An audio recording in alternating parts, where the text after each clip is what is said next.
And now we know when Hurricane Helene actually hit, the unimaginable devastation, not just here in Boone, but across western North Carolina, Watauga, Ashe, Avery counties. Recovery efforts, they would have not been possible without philanthropic activity and all these nonprofits and their volunteers who came with here to the mountains. Just hours ago, Duke Energy recognized dozens of local groups with their volunteers for all the work they've done over the last year. And in fact, WCNC Charlotte's Jesse Pierre was there. I cannot imagine the gratitude at this luncheon today. Give us a little bit more about what you heard and the spirit that they're moving forward with here, Jesse. Well, you know, nonprofits across North Carolina really became the lifeline to communities after Helene. You know, they did everything from removing debris to offering food and shelter. And 38 organizations who stepped up when people needed them the most were honored today. 1 year ago, lives were forever changed. Tuesday in Asheville, local nonprofits and community leaders thought they were only here for a thank you meal. With 38 organizations represented in this room, answered the call to respond. But it came with a surprise gift.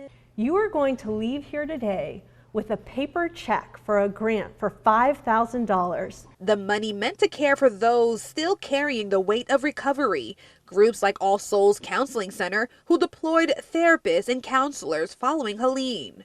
Therapists showed up to provide a listening ear. Sometimes they were passing out snacks and talking to people about their experience. In Asheville, Greenworks, which removed debris, cleaned rivers, and distributed 7,000 trees to replace those lost in the storm. It's part of resilience from future storms because of the way that the tree roots help absorb stormwater runoff and prevent erosion. So planting the trees is really like one of the best investments in our future that we can make. The Duke Energy Foundation says it has provided more than $3 million towards disaster response. And for these nonprofits, the recognition is a moment to catch their breath and remember they're not in this work alone. To see so many people working together, to see so many people coming together and being hopeful about the future, even though our community's been through something so terrible, I think that's the most powerful part of it.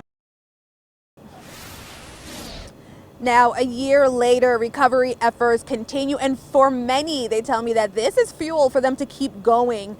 Coming up at 5, I'll share a little bit more about cleanup efforts going on here at the French Broad River. Back to you.